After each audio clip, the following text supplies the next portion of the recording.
Hello. Hello. എടീ വാവേ. എന്തോയി? എന്തോ നടോടങ്ങി കാണിച്ചു കൂട്ടണം നീ ഇതൊക്കെ. ഏ ഞാൻ എന്ത് കാണിച്ചു കൂട്ടിന്നാ? നീ കുട്ടികളെ കാട്ടി കഷ്ടമായിട്ട് വരുവാണല്ലോടി. അതെന്താ? രാവിലെ തൊട്ട് തുടങ്ങിയതാ നിന്നെ കുറിച്ചുള്ള കുറ്റം പറച്ചിൽ എൻ്റെ വീട്ടിൽ നിന്ന്. ഇതുവരെ തീർന്നിട്ടില്ല. അവരെന്താ പറഞ്ഞേ? നീ ഇവിടെ ഉറക്കം മാത്രമേ ഉള്ളൂ, വേറെ ഒരു പണിയില്ലാന്ന് പറയണ ഫോണിൽ നോക്കിയിരിക്കാന്ന്. എന്താ ഫോണില്? ഞാൻ എന്റെ വീട്ടിൽ ഇങ്ങനെ തന്നെ ഇരിക്കാറ്. നീ ശരിക്കും എന്താടോ അവിടെ ചെയ്യണത്? എനിക്ക് നിങ്ങളുടെ നാട്ടിലത്തെ ഭക്ഷണം ഉണ്ടാക്കാൻ അറിയണ്ടേ? പഠിച്ചോനെ, അതല്ല ഞാൻ ചോദിച്ചേ. ഇത്രക്ക് മാത്രം എന്താടോ തനിക്ക് ഫോണിലുള്ളത് നോക്കാൻ വേണ്ടിട്ട്? അതങ്ങനെ പലതും ഉണ്ടാവും.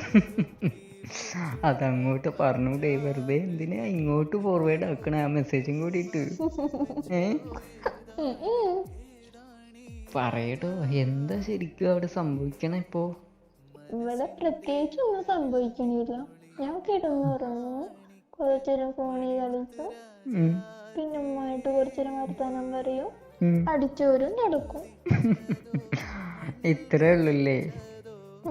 അടുക്കള പണി അറിഞ്ഞൂടാ. അതുകൊണ്ടായിരിക്കും എൻ്റെ ഉമ്മ ഇങ്ങനെ വിളിച്ചുകൊണ്ടിരിക്കണേ. ഫോൺ എടുത്താല് വീട്ടിൽ നിന്നുള്ള വിളിയേ ഉള്ളൂ, വേറെ ഒന്നുമില്ല ഇപ്പോ. ഞാൻ നല്ല കുട്ടിയാവാൻ നോക്കുക. ഞാൻ യൂട്യൂബ് കണ്ടിട്ട് അതിൽ കുക്കിംഗ് ഇല്ലേ, പരീക്ഷണം തുടങ്ങുന്നു. ആ പരീക്ഷണം വീട്ടുമേല് കണ്ടിട്ടോ? പിന്നെ നിങ്ങൾ ഉമ്മയുടെ പരാതി തീർക്കണ്ടേ മനുഷ്യ? എൻ്റെ പൊന്നാര മോളെ, നമുക്ക് നമ്മളെ നാടൻ ഭക്ഷണമൊക്കെ മതി, വേറെ ഒന്നും കണ്ടിട്ടോ.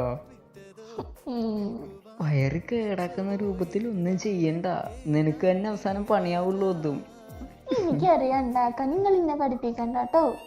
എൻ്റെ പെണ്ണല്ലേ നീ? ആണല്ലോ. നമുക്ക് റൊമാൻസ് മാത്രം മതി, തല്ലുകൂടലൊന്നും വേണ്ട, ശരിയാവില്ല. അങ്ങനെയല്ലേ? പിന്നെ നമ്മളെ റൊമാൻസിന്റെ മുന്നിലേ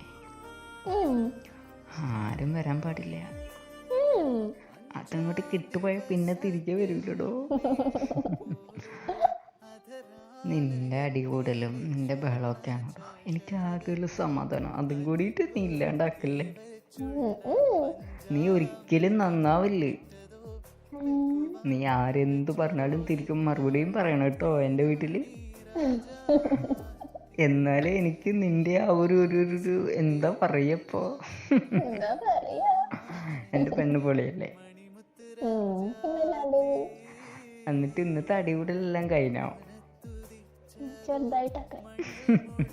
നാളെ രാവിലെ തുടങ്ങിക്കോട്ടോ. നല്ല കുട്ടിയാവാൻ ശ്രമിക്കുക. അല്ലടോ, രാവിലെ തുടങ്ങിക്കോ, എന്നാലല്ലേ എനിക്കൊരു സന്തോഷമാവുള്ളൂ.